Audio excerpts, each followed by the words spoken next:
puder começar contando um pouco da sua trajetória, como é que você foi parar no audiovisual, por que você foi trabalhar com audiovisual, e aí depois a gente vai abrir um pouquinho para as perguntas do pessoal, pode ser?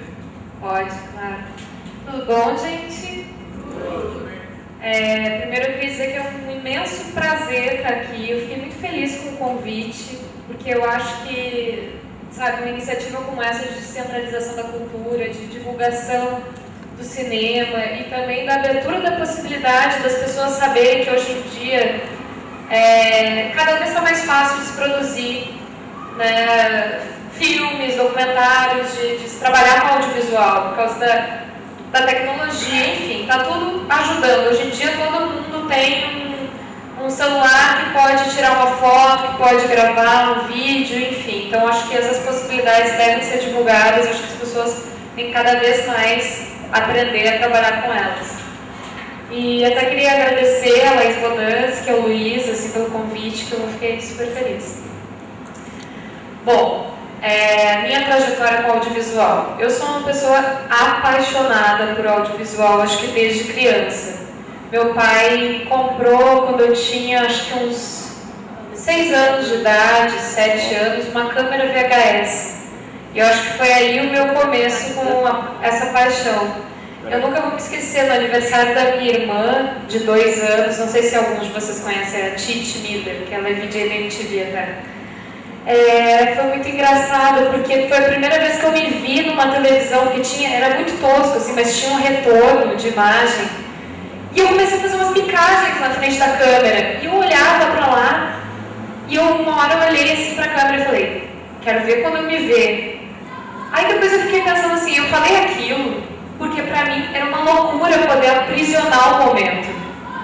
Do tipo, o que eu estava falando, o que agora é presente, vai continuar sendo presente igual, mas eu posso ver isso daqui a, sei lá, 10 anos e vai continuar a mesma coisa. Enfim, uma piração de criança que pra mim foi muito interessante. Tanto é que toda vez que eu assistia as fitas do aniversário da minha irmã, eu chorava, porque foi a representação mais real de que o presente é efêmero, que as coisas não voltam.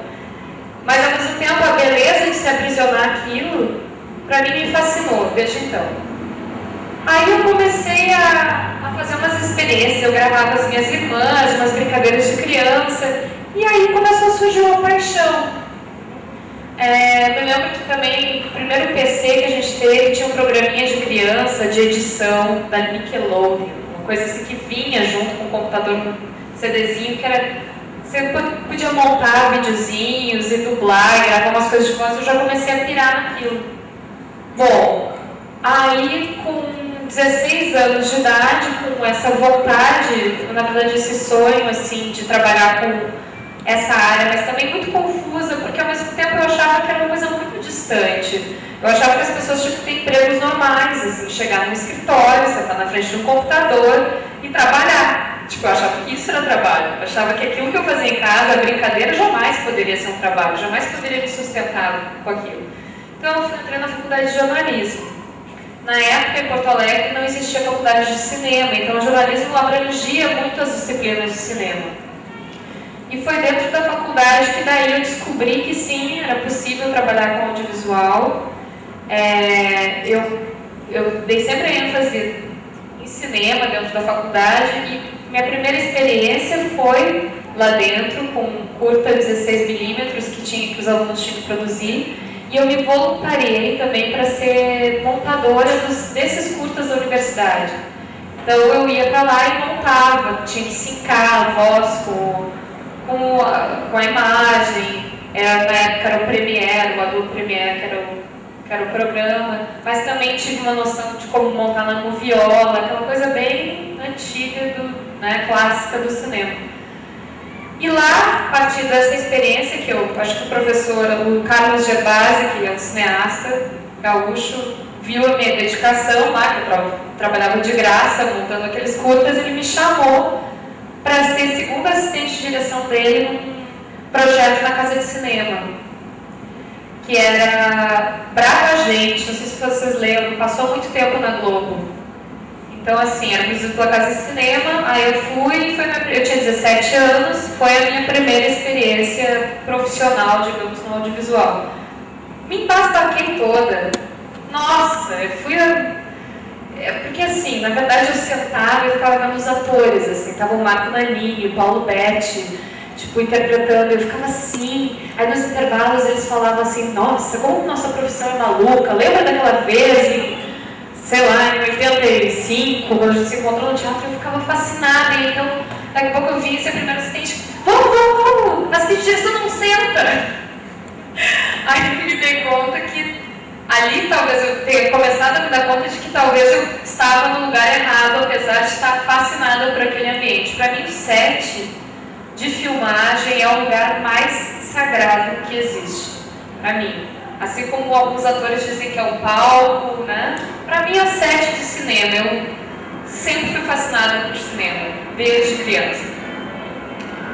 Aí depois dali, enfim, aí surgiram vários trabalhos. Eu trabalhei na MTV, comecei a trabalhar com televisão, executava várias funções, como hoje em dia acho que é bem comum quem trabalha, começa cedo com audiovisual, nas empresas mais modernas como a MTV, a gente faz de tudo. Então, eu apresentava o programa, então eu gravava assim, às vezes tinha que me gravar, tinha que gravar, as pessoas tinham que pedir para alguém gravar a minha cabeça, então assim, eu comecei a entender de câmeras, na época era PDC, PD-150, assim, que era tipo, todas as televisões começaram a trabalhar com essas câmeras menores, né, digitais. Aí montava também, comecei a montar em Final Cut os programas que eu fazia. Então, chutava pro gol e defendia ao mesmo tempo, assim, mas ao mesmo tempo foi um período de muito aprendizado. Acabei trabalhando na Casa de Cinema de novo, como assistente do Gibas Brasil, mas aí dessa vez como assistente de montagem também para o especial da Rede Globo. Enfim, sempre trabalhei com audiovisual desde então. Aí também trabalhei com publicidade, na academia de filmes, acabei montando alguma coisa. Teve uma época que eu comecei a achar que eu deveria ser montadora. Olha só. Eu pensei, bom, assistente de direção não dá, eu viajo muito na maionese, eu vou ficar vendo a cena e não vou me preocupar com o set.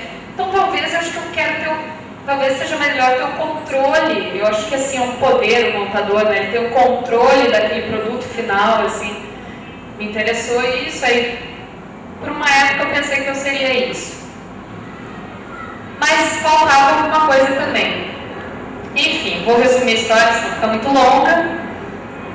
Depois de ter trabalhado 3 anos na MTV, ter tido todas as experiências, eu tive uma experiência, era daí muito maluca, porque eu estava muito estressada, eu estava trabalhando demais, fazendo faculdade ao mesmo tempo. Me formei, por um período eu fui modelo durante 1 ano.